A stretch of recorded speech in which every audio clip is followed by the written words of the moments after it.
The wind cut through the plains like a blade, sharp and unrelenting. Dust danced in thin, bitter spirals across the dirt trail that led toward the hanging tree.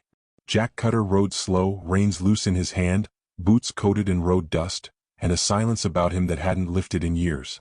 The sky above him was wide and pale, stretching forever, but he couldn't shake the weight he felt pressing down on his shoulders. The tree stood alone, a gnarled black shape against the burnt yellow sky. The kind of tree that had seen more death than seasons. And from it something swung. He squinted. It wasn't a corpse. Not yet. The body, a girl, jerked, spasmed, caught in the grip of the noose. She was small, maybe 16, 17. Her arms hung limp, her feet barely twitching. Cutter urged his horse forward and leapt down, boots thudding hard. The sign nailed above her head rocked in the breeze. "White man doesn't forgive." The words burned into his eyes. He drew his knife. The rope was thick, the knot cruelly tied. She made no sound, but her eyes were open, rolling, wild. He saw her lips move. Cutter sliced the rope. She fell like a sack of wheat into his arms. "Easy now," he murmured, lowering her to the dirt. Her skin was torn where the rope had dug in. Her face, smeared with blood and dirt, was young and stubborn, half native, half something else. Bruises blossomed across her arms like rotten fruit. She didn't speak again. Her breath came shallow. He checked her pulse. Still there, just barely. Behind him, wind brushed dry grass. He stood slowly. The town of Bitter Ridge sat a few miles off. Cutter looked down the trail, then back at the girl. He should have ridden on. But something in her face stopped him. Something familiar. Something he hadn't seen since. He hoisted her onto his horse and walked beside the animal, heading west. By the time he reached his cabin, the sun had begun its slow fall behind the hills. The world was painted in orange and red. He laid the girl on the cot by the fire and fetched water. When she stirred, it wasn't with a start, but with a low, guttural whimper. Cutter sat on the wooden stool beside her, hands calloused and awkward. "You're safe here," he said. Her eyes fluttered open. Dark, sharp.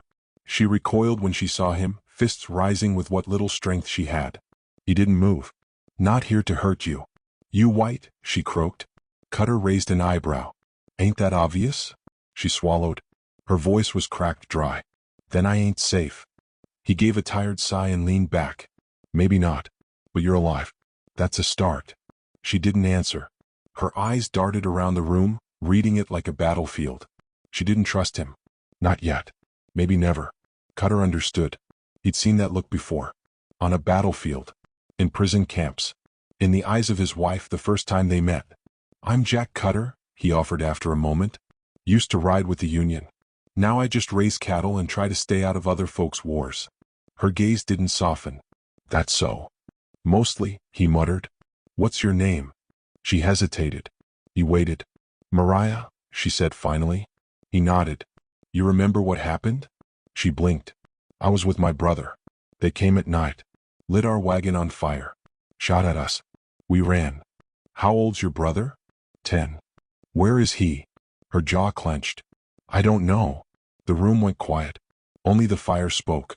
Jack Cutter stood and crossed to the table. He poured her a tin cup of water, brought it over. She reached with shaking hands, sipped. Some of the tension left her shoulders.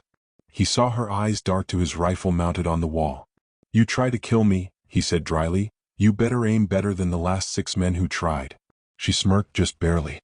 "You talk too much." He raised his hands in surrender and stood. "You rest. I'll check the horses." Outside, dusk was creeping in.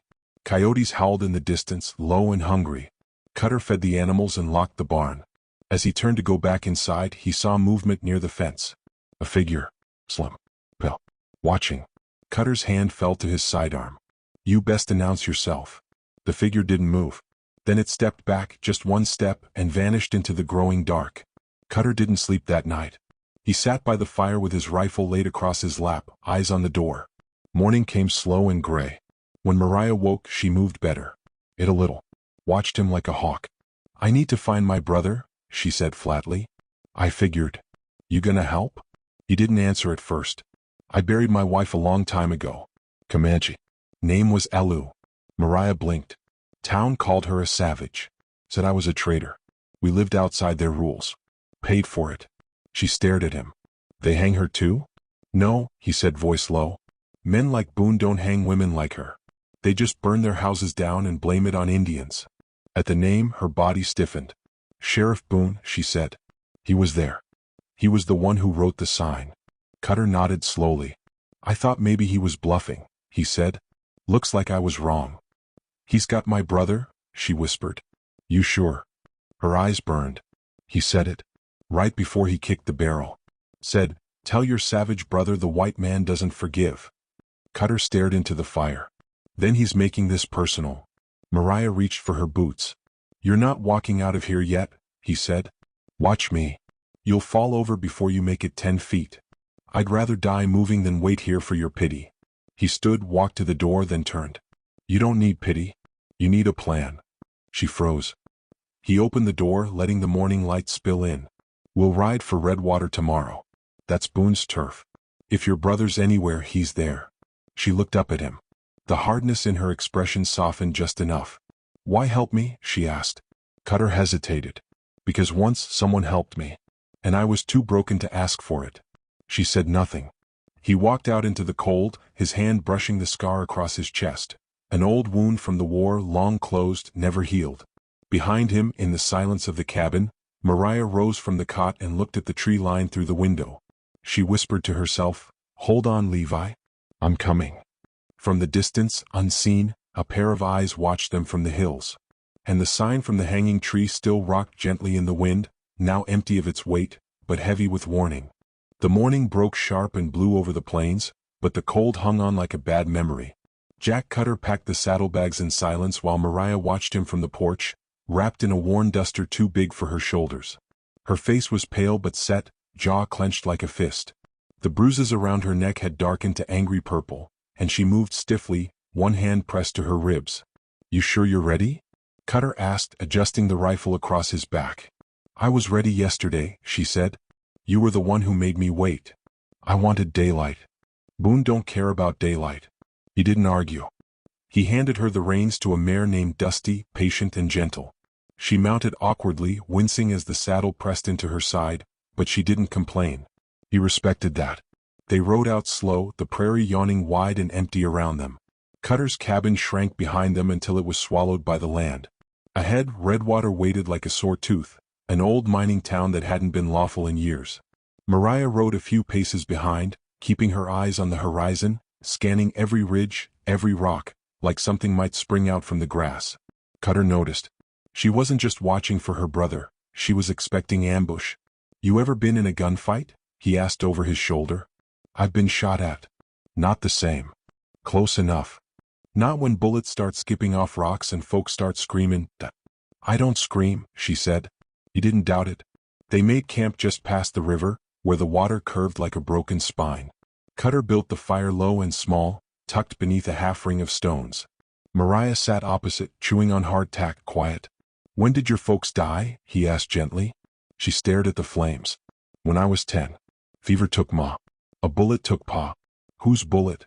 She shrugged. Could have been anyone's. He traded with both sides. They said he was a traitor. He said he was feeding mouths. Cutter nodded, watching the sparks dance up into the night. After that, it was just me and Levi, she continued.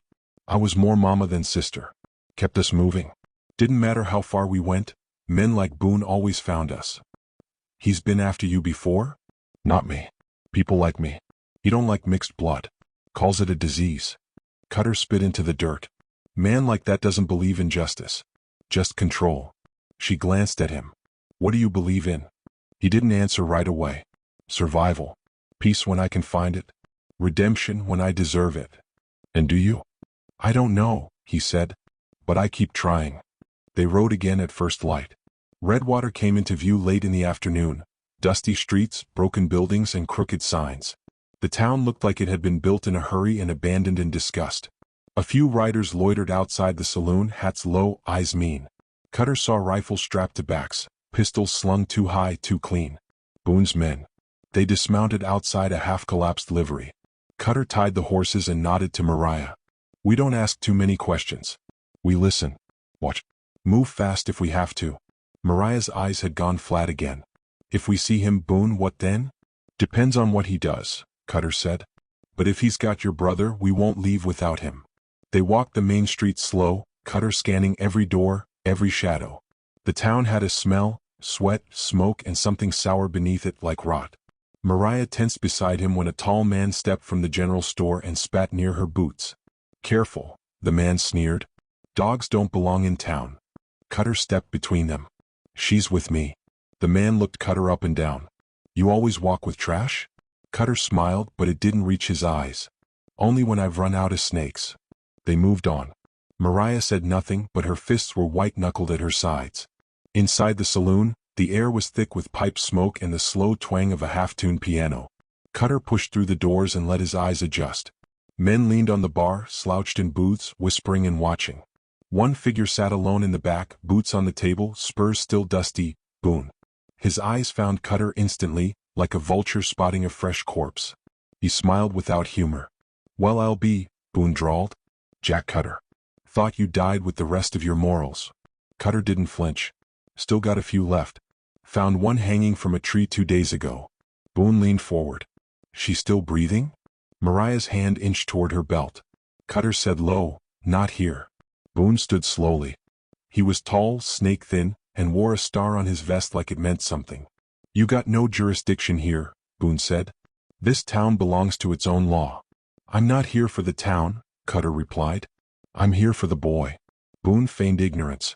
"What boy?" 10. Dark hair. Eyes like hers.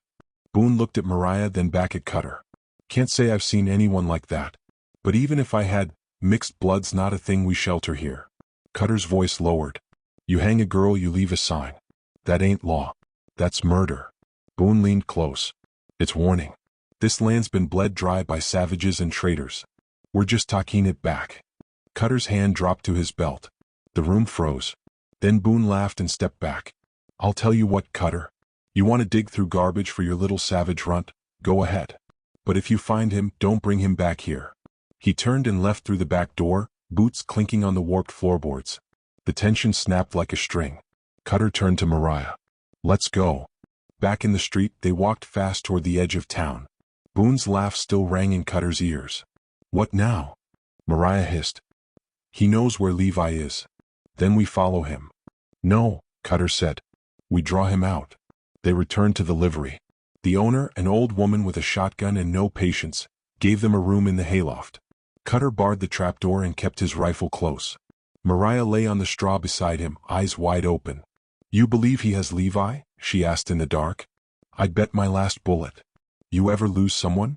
Cutter stared at the ceiling. "A dozen someones." She turned her head. "But one that broke you?" He exhaled. "Yeah. My wife. I held her hand while she died. Nothing to be done but wait for the light to go out." Mariah said nothing for a long time.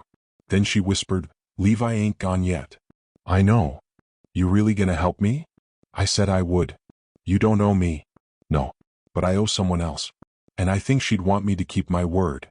Outside, a horse whinnied in the dark. Cutter sat up. A flicker of torchlight passed the window. Boots in the dirt. They were being watched. He whispered, "Time to move." Mariah was already on her feet. They climbed down the back of the loft into the night. Cutter led her through the alleyways, behind abandoned sheds, past broken-down wagons. Then something exploded behind them. Flames licked up the side of the livery, catching fast. Someone shouted. Cutter spun, pulling Mariah into cover. Gunshots cracked through the night. They were pinned. Cutter swore under his breath. That was Boone's message. "What now?" she asked, crouching behind a trough. Cutter grinned grimly. "Now we give one back." He aimed, fired, one shot. A man fell. Then another. Mariah ducked low, dragging Cutter with her as bullets chipped wood and kicked up dirt. They ran into the darkness, smoke at their backs, fire climbing the walls of red water. They didn't stop running until the sky turned pale and the world was silent again. Cutter sat on a rock, breath ragged. Mariah dropped beside him. "They think we're dead." He nodded. "Good. Let him think it." She turned to him. "Then we go after Levi. No town, no law, just us." Cutter looked out across the plains, his eyes hard. "Then let's make sure Boone remembers what happens when the forgotten start fighting back." They reached the canyons by dusk, red rock rising like a wall of ancient fury. The sky bled gold and amber as Cutter dismounted, eyes sweeping the terrain ahead. Mariah stayed in the saddle a moment longer, staring at the horizon, her hands trembling against the reins. She didn't ask where they were going, she already knew. If Levi wasn't in town, he had to be where Boone kept things that didn't need witnesses. The old mining camp. Word had it Boone used it to break people, to interrogate, to punish, to vanish whoever didn't fit into his twisted order. Cutter had seen it before, back when he wore a badge. But that was years ago. Back before he realized some places were built not for justice but for burial. They tied the horses behind a bluff and went on foot. Every crunch of gravel beneath their boots echoed like a threat. Mariah carried her knife now, not hidden but in hand. The rifle slung across Cutter's shoulder felt heavier than usual, like it knew what it was about to be used for. As they crept along the ledge above the camp, the firelight below flickered in the half-dark. 3 tents, 2 sentries, a wagon, and near the cliff wall, a cage. Not a prison cell, not a building. A wooden, iron-latched cage meant to house animals. Or people someone didn't see as people. Inside it, slumped and still, was a boy. Levi, Mariah breathed, and something broke in her voice for the first time since she'd appeared hanging from that tree. Cutter's hand went to her arm. We go smart, not fast. She nodded, though every part of her leaned toward charging down the rocks, blade first. We wait for first watch to change, he said. Then we move. They crouched in silence, the wind tugging at their clothes, dust coating their throats. Down below, Boone emerged from one of the tents, all swagger and shadow, flanked by 2 men. He said something they couldn't hear, then kicked the cage. Levi flinched but didn't cry out. Cutter watched Boone's face, flat, expressionless but not cold. Cruel. Like hurting the boy wasn't personal. It was mechanical. What kind of man does that? Mariah whispered. Cutter's voice was steel. The kind that mistakes fear for respect. Boone disappeared again. The guards rotated. One walked toward the creek to relieve himself. The other leaned against a barrel, chewing tobacco. That's our gap, Cutter said. They moved low and quick, circling the ridge, slipping through boulders and brush like wolves.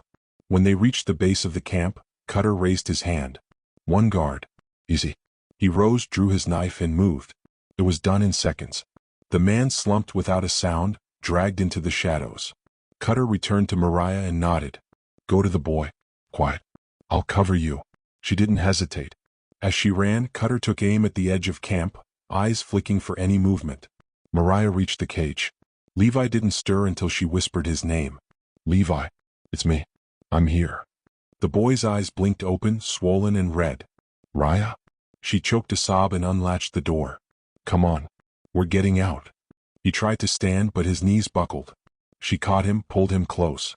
Cutter was at their side in a blink. We go now, he said. They moved fast, cutting around the tent, ducking low. A gunshot cracked. Someone yelled. Run. Cutter barked. They bolted for the bluff. Mariah held Levi against her chest, dragging his weight. Cutter turned and fired, dropping one of Boone's men mid-charge. But it was too loud now, too many voices, too much light. Boone stepped out from the tent, rifle raised. He fired. Cutter felt the shot tear past his ear. Another slammed into the rocks behind him. Dust flew. He dove behind a barrel and returned fire, pushing Mariah and Levi ahead. More men appeared from the shadows. Boone shouted, Get the girl. Kill the rest. Mariah screamed as Levi stumbled. Cutter scooped the boy into his arms and shouted, Up the ledge, go. They reached the slope, bullets clipping past their boots. Cutter climbed with one arm, Levi slung over his shoulder, gritting his teeth as rock bit into his palms. Mariah reached the top first and turned, aiming down. I've got you, she yelled. Cutter heaved the boy up, then scrambled behind them. They ran. The camp fell away behind them, shouts lost in the wind. They didn't stop until dawn. They found shelter in a shallow ravine, hidden beneath a curtain of vines and stone. Levi lay curled on Cutter's bedroll, asleep. Mariah sat beside him, her hand in his hair, whispering soft words only a sister could know. Cutter built a small fire, just enough to warm the edge of the cave. His hands shook a little as he wrapped his arm. A graze. Nothing deep. But it reminded him he was aging, and mortality followed them like a second shadow. Mariah looked over. He's alive. He's safe now, Cutter said. For how long? Her voice wasn't bitter, just hollow. Cutter tossed a twig into the fire. Until we make it so he doesn't have to run anymore. You think that's possible? That Boone just lets us disappear? Cutter met her eyes. He doesn't get the choice. She studied him, really looked at him for the first time. Why are you helping us? He thought for a long time before answering. Because I've spent too many years doing nothing. Because I saw a girl hanging from a tree and knew if I rode past, I'd never be able to live with it. Mariah's voice dropped. You lost someone. He nodded once. She was like me? No. She was good. Better than me. She forgive you before she died? He swallowed. No. But she told me to stop waiting on it. Said forgiveness ain't owed, it's earned. Mariah stared into the fire. Then I hope you earn it. That night, Cutter left them sleeping and crept up to the ridge, rifle in hand.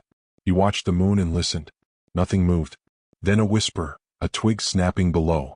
He turned, raised his rifle, paused. A rider alone. He held his fire, narrowed his eyes. Not Boone. But the man who spat near Mariah's boots in town, the one with the sneer and the dead eyes. The rider dismounted, tied his horse to a rock. Cutter watched. Waited. The man lit a match, drew out a slip of parchment and tacked it to a tree. He rode off without another word. Cutter waited until he was gone. Then he moved. The paper fluttered in the breeze. He pulled it off the bark, read it by moonlight. It wasn't a threat. It was a message. A bounty notice, with Levi's name. Below it, scrawled in Boone's ugly script, Half-blood, $10. Bring him breathing or broken. Cutter burned it in the fire that night, watching it curl into ash. Mariah woke at the scent of smoke. Something wrong? They know where we are, he said. We move at first light. To where? Anywhere they won't follow. Mariah looked down at her brother, still sleeping. There's nowhere like that. Then we make it, Cutter said. We find a place, we build it. She didn't laugh, didn't smile, just nodded. Then we fight, she said. Not just to run. To finish it. Cutter's voice was low. If we do this, it won't stop at Boone. His kind's like a sickness. You don't cut it out, it spreads. Then we don't stop, she said. And for the first time her voice didn't shake. Morning came like the end of a storm. Cutter packed fast. Mariah helped Levi onto the horse, wrapping him in a blanket. He clung to her with one arm, eyes sunken but aware. Cutter looked at them, two shadows in a world trying to erase them, and made a decision. They wouldn't run anymore. They'd ride into the fire. He looked down at the trail leading west toward the settlement of Carson Ridge, a place known for harboring the unwanted.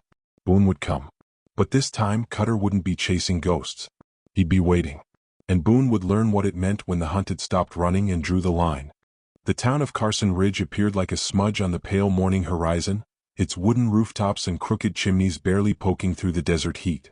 To most, it was just another forgotten dot on the map, a place where drifters outnumbered lawmen and where silence was often safer than justice.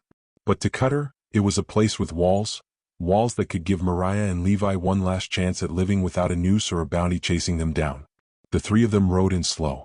Levi sat upright now, the bruises on his face fading to yellow, his eyes sharp with something new, resolve. Cutter saw it every time the boy looked at his sister. He'd suffered, yes, but there was no fragility left in him. He was learning how to wear the world's cruelty like armor. Mariah had changed too. Her stare no longer searched the horizon for threats, it challenged them. She had holstered her knife in plain sight, tucked a small pistol at her hip. She was no longer just surviving. She was preparing. The town welcomed them with suspicion. Men peered from porches, women closed shutters. Carson Ridge wasn't fond of newcomers, especially ones who rode in like they belonged. Cutter knew the look, half fear, half calculation. But he also knew who to find. They stabled the horses and walked to the saloon, dusty and peeling but still humming with life. Inside, it was the usual gathering of forgotten souls. Gamblers, ranch hands, a drunk preacher whispering into his empty glass. And in the corner, leaning against a beam with her boots on the table, sat Ruth Calder. A former bounty hunter turned fixer. Ruth was the kind of woman who could kill you with a smirk and make you thank her for it. She looked up as Cutter approached, squinted, then gave a dry laugh. I'll be damned, she said, sitting up. Didn't think I'd see you again, Clay. It's Cutter now, he replied. I know. You dropped the name same time you dropped your badge. He didn't smile. I need help. Ruth raised an eyebrow. You're bleeding. It ain't mine. That made her lean in. She looked past him to Mariah and Levi. Her gaze paused. Reed. Understood. What kind of trouble? She asked. Boone Cutter, he said.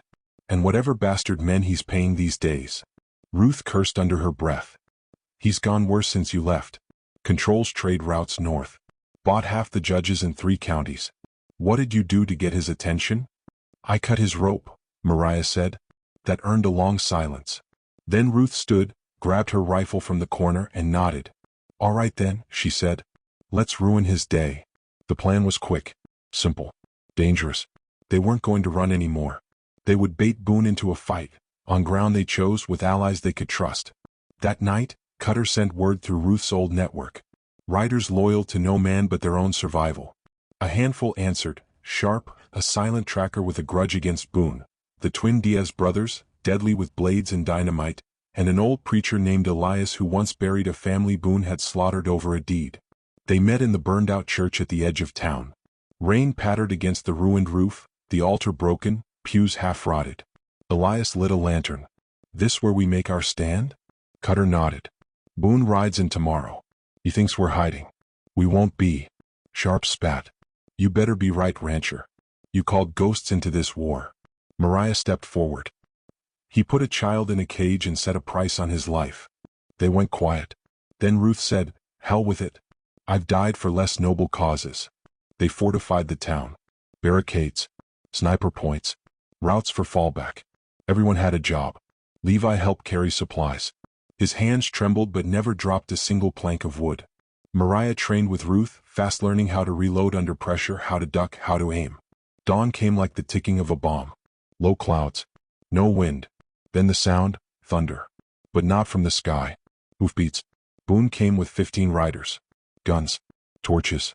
They moved slow like wolves already savoring the kill. He rode at the front, black coat whipping, eyes scanning. And Cutter stepped into the middle of the street alone. Boone pulled up. You're a damn fool, Clay. It's Cutter. You really think you can stop this? Boone sneered. No, Cutter said. But I can end it. A crack rang out, sharp from the bell tower. One of Boone's men dropped. Chaos exploded. Gunfire. Shouting. Dust. The smell of blood and powder.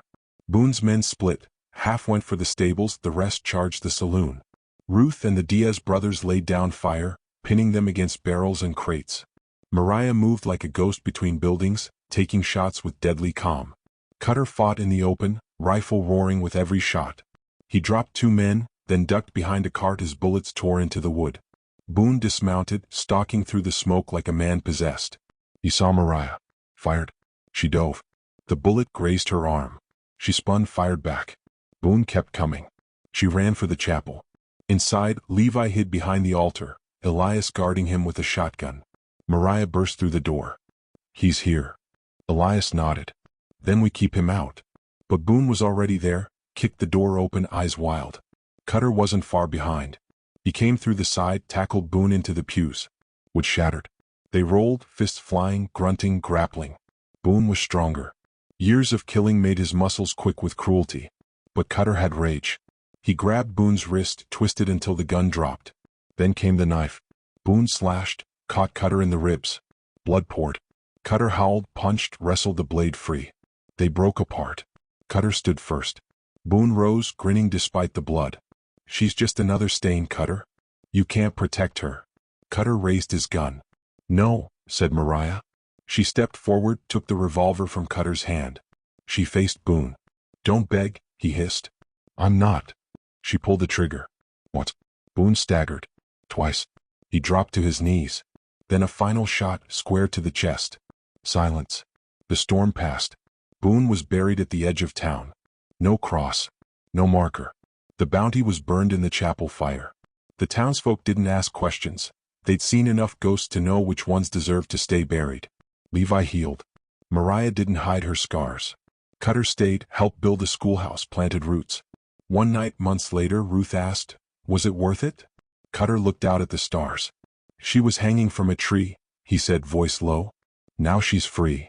He turned to Ruth. That's worth everything. And somewhere in the dark, the wind whispered over old graves, not as a warning but a promise.